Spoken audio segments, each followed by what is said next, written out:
Olá, pessoal. Professor Carlos Wilker, e vamos começar mais uma aula de História. Quero cumprimentar aqui o nosso intérprete, o Darley. Então, vamos lá. Vamos falar sobre os povos originários do Brasil. Antes, a gente vai fazer uma breve revisão aqui. Até onde se sabe, os primeiros habitantes que chegaram à América, aliás, os primeiros povoadores do continente americano, existem algumas teorias. Uma diz que esses primeiros habitantes chegaram ao continente americano, os primeiros povoadores, desculpa, chegaram ao continente americano através do Estreito de Bering, que se refere à região da Beríngia, que é uma região que fica ali, que liga o Alasca com a Ásia, mais especificamente com a Rússia. Outras teorias dizem que o ser humano não chegou à América não só apenas pelo Estreito de Bering, mas também utilizando algumas embarcações, essa chamada teoria malaio-polinésia. Enfim, de toda forma, o ser humano chegou ao continente americano, né, porque o ser humano ele surge no continente africano e ele se espalha pelo mundo. E aí sempre vem aquela pergunta, né, como é que ele chegou ao continente americano, já que tem os oceanos e tudo mais. Pois bem, uma teoria diz que o ser humano está aqui na América há pelo menos 12, 13, 15 mil anos. Algumas teorias colocam bem mais, como 40, 45 mil anos. Mas hoje a gente vai falar sobre alguns povos específicos aqui da região que viria a ser conhecido como País Brasil. Ok? Então vamos lá. Povos de interior. Os primeiros habitantes do continente americano, eles praticavam o nomadismo, a caça, a pesca e a coleta. E eles desenvolveram a agricultura e os costumes próprios. Aqui na imagem, nós temos uma imagem da Índia Tupi do século XVII, né? Pelo Albert Eckhout, que traz uma representação. E é importante salientar, pessoal, que isso aqui é uma representação, ok? A partir de uma visão. Eu não estou dizendo que seja falsa essa visão, mas é sempre importante a gente levar isso em consideração. Pois bem, vamos agora falar sobre os povos, os sambaqueiros. Não tem nada a ver com samba, viu, pessoal? Então, são os povos de litoral. Há 8 mil anos, grupos humanos se fixaram no litoral do continente americano, principalmente ali na região do Rio de Janeiro e Santa Catarina. E aí, o que são sambaquis? Né? De onde é que vem esse termo sambaqueiros? Sambaquis são grandes montes formados pelo acúmulo de conchas e restos de outros animais. Temos um exemplo aqui na imagem. Ou seja, são restos de animais marinhos, de concha, que formam esses montes aqui que a gente chama de sambaquis. E nessas regiões foram encontrados vários sítios arqueológicos. E nesses sítios arqueológicos foram encontradas várias ferramentas de pedra, objetos de ossos, objetos feitos de conchas e zoólitos. O que são zoólitos? São instrumentos feitos a partir de pedra. Então, por exemplo, existem algumas imagens, tipo desenho de peixes a partir de pedra. Zoo, animal, litos tem a ver com pedra, então zoólito, ok? Os agricultores no Brasil. A agricultura começou a ser praticada no Brasil há cerca de 5 mil anos. Lembrando que a agricultura, até onde a gente sabe, surgiu por volta de 10 mil anos antes de Cristo, na chamada Revolução Agrícola, ou Revolução Neolítica também. E talvez, pessoal, o surgimento da agricultura, por incrível que pareça, é um dos maiores acontecimentos da trajetória humana na Terra, talvez ou mais. Né? Alguns colocam o domínio do fogo como a maior acontecimento da nossa história, mas, sem sombra de dúvida, o surgimento da agricultura é um dos maiores marcos da nossa história, porque vai mudar drasticamente a história humana, fatores positivos e também alguns fatores negativos. Pois bem, essa agricultura, temos o cultivo de mandioca e milho, né? Alguns povos cultivavam a mandioca, outros praticavam mais o milho, principalmente aqueles povos ali da Mesoamérica, eles vão cultivar bastante o milho. E muitos desses povos permaneceram seminômades. Lembram, né? Nômade é aquele que não tem residência fixa, que fica se deslocando de uma região para outra. Sedentário é aquele que tem residência fixa. Então, seminômade seria um pouco de cada, seria uma mistura. Então, eles passam um tempo fixos numa região, mas não deixam essa prática do nomadismo.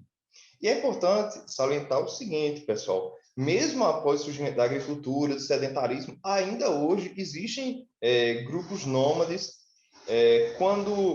Outro fator importante que a gente deve levar em consideração, quando a agricultura surge, não é que todos deixem de praticar a caça e a coleta, não. Existem grupos atualmente que são caçadores-coletores e que ainda são nômades. Na região das áreas da Amazônia e do Brasil Central, a agricultura tornou-se a atividade principal, e aí vai haver a adoção do sedentarismo. Pessoal, uma coisa, quando a gente fala a área da Amazônia, a gente está falando sobre a floresta, né? Não confundir a Amazônia com o Amazonas. O Amazonas é o estado, okay? Tem a capital lá, enfim. Mas a gente está falando aqui sobre a floresta amazônica, ok? E graças à agricultura, né, nessas regiões vai surgir o sedentarismo, né, que realmente é a adoção da residência fixa. As grandes aldeias amazônicas. Há cerca de 2.000 anos, alguns grupos da região amazônica formaram grandes aldeias, né, chamados cacicados. E os cacicados, essas aldeias, eram governadas por poderosos chefes, que eram os caciques. Entre essas duas, esses grupos, essas aldeias, a gente pode destacar duas que ficaram conhecidas como a cultura marajoara e a cultura tapajana, que vão se encontrar ali na região de Santarém, no Pará. Temos aqui uma imagem, uma urna funerária da cultura marajoara. Essa aqui é uma urna funerária, ok, pessoal? Os Tupi-Guarani. Os Tupi-Guarani, eles são originários da região amazônica. Ok? Nós temos aqui no mapa apontando. Porque, assim, quando a gente está estudando a história do Brasil, a gente tem aquela ideia, né? Quando os europeus chegam aqui, eles têm contato com os povos tupis ali na região litorânea. Então, muitas pessoas pensam, então eles, sei lá, surgiram ali no litoral. Na verdade, não. Eles são originários da região amazônica, bem longe do litoral ao qual os portugueses vão ter contato. E eles partiram em direção ao litoral há mais de 1.400 anos. E eles dividiram-se em dois grupos, os tupis e os guarani. Em 1500, os tupi ocupavam toda a faixa costeira entre os atuais estados de Ceará e São Paulo. E os guarani entre São Paulo e Rio Grande do Sul. Ou seja, pessoal, vejam aqui na imagem. Eles partem mais ou menos dessa região e vêm em direção ao litoral. E aí, entre Rio Grande do Sul e São Paulo, temos maior presença do Guarani. E entre Ceará e São Paulo, aqui no litoral, temos maior presença dos tupis. Então, por isso que a gente teve tanta influência, sei lá, na culinária, no idioma dos tupis guaranis, porque nós somos colonizados pelos europeus e são os povos assim com os quais os europeus mais tiveram contato, certo? Com esses tupi guarani, porque eles povoavam, habitavam principalmente a região do litoral. Algumas técnicas e tecnologias. Já foram encontrados vários destes materiais encontrados em diversas partes do território brasileiro, né? Vários achados arqueológicos sobre essas culturas. Temos a cerâmica. Outra prática, que inclusive é uma palavra, eu particularmente estou muito acostumado a ouvir desde criança, que é coivara. Desde criança eu já sabia o que era coivara, muito antes de estudar a história. O que é coivara? É você colocar fogo na mata. Então, você corta a madeira, coloca o fogo e naquela região que você queimou, você vai plantar ali. Né? Isso é chamado de coivara. E eles também, os tupis, eles confeccionavam canoas. Você pega um grande tronco de árvore, né? A partir dali, você faz uma canoa. Aqui temos uma imagem mostrando o ciclo da coivara. Primeiro, você escolhe o lugar, corta e deixa secar, queima, né? Faz uma queima controlada, lógico.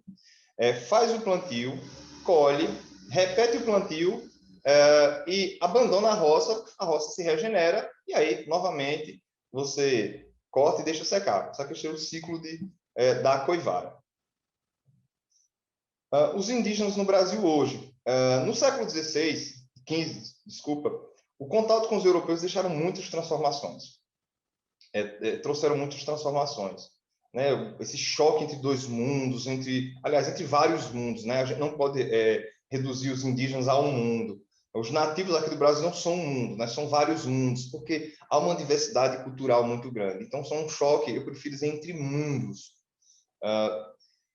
As comunidades originárias foram exterminadas pelo processo de ocupação e invasão, principalmente por doenças. Vejam, ao nativo, ele tinha 3 opções: fugir para o interior do Brasil, né, sair do litoral para o interior, lutar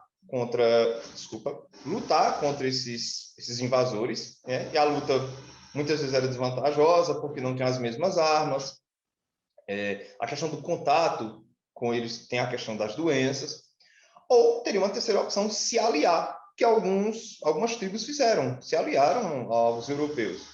E aí também não era uma boa ideia, porque assim, essa aliança para os europeus era uma aliança muito oportunista. Então, quando aquela aliança não fosse mais necessária, a tribo, a aldeia seria dizimada, sem falar na questão das doenças. Então, vejam que realmente são escolhas bem difíceis e que todas elas trazem malefícios. Houve muitas trocas culturais, lógico, né? Nós herdamos muitas coisas, a língua que falamos, né? A culinária, muitos costumes que a gente tem, como dormir em rede, por exemplo. Então, eu poderia citar aqui vários exemplos de coisas que nós herdamos desses povos indígenas. Então, há uma troca, sem sombra de dúvida, muito cultural. Inclusive, os próprios europeus também vão adotar algumas práticas indígenas.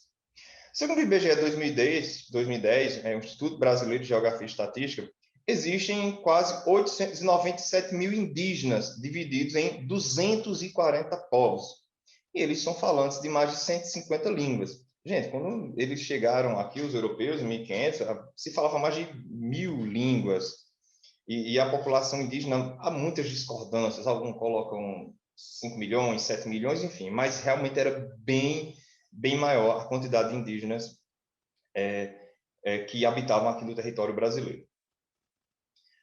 Os direitos dos indígenas. Na Constituição de 1988, ela trouxe muitas mudanças. Porque é o seguinte: antes, as políticas públicas estatais eram voltadas para integrar os indígenas à sociedade não indígena. Ou seja, se pensava numa forma de trazer o indígena para ele se adequar à sociedade não indígena. Com a Constituição de 88, se pretende proteger os indígenas, ou seja, preservar a sua cultura, preservar a sua diferença. Então, ao invés de querer adequar eles à cultura não indígena, respeitar esse espaço dele, essa cultura dele. A regularização de terras indígenas é feita com a demarcação, que ocorre quando o Estado, né, o Estado brasileiro, dá a posse legal de determinado território ao povo que vive nele. Isso é chamado de demarcação. Né? Então, você demarca uma terra e aquela terra ali vai ser uma posse legal sobre aquela terra. Lógico que essa demarcação de terras gera muitos conflitos, disputas políticas, econômicas, mortes, conflitos entre garimpeiros indígenas, fazendeiros indígenas. Enfim, é um dos maiores problemas que a sociedade brasileira enfrenta, a política, essa questão dos direitos, da demarcação de terras dos indígenas. E a nossa curiosidade, no dia 19 de abril de 1940, foi instituído o Dia do Índio. E aqui, para a gente encerrar a aula, é o seguinte: muitos povos indígenas e alguns estudiosos não gostam desse termo índio, né, o Dia do Índio. Por quê? Porque há uma diversidade muito grande. Então, você resumir o índio, não existe o índio, existem muitos nativos indígenas com diferenças culturais, valores, crenças religiosas, sabe? Você resumir o índio simplesmente aquela pessoa com uma pena, com o rosto pintado, sabe? Isso é um erro grosseiro. Há uma diversidade muito grande. Então, você pegar várias culturas, vários povos com tantas diferenças e resumir numa coisa só, tá? Talvez não seja uma boa ideia. Então, muitos povos indígenas e muitos líderes e muitos estudiosos questionam esse termo índio, porque não leva em consideração a tamanha diversidade cultural, étnica, nos povos nativos. Ok, pessoal? Vou ficando por aqui e até a próxima.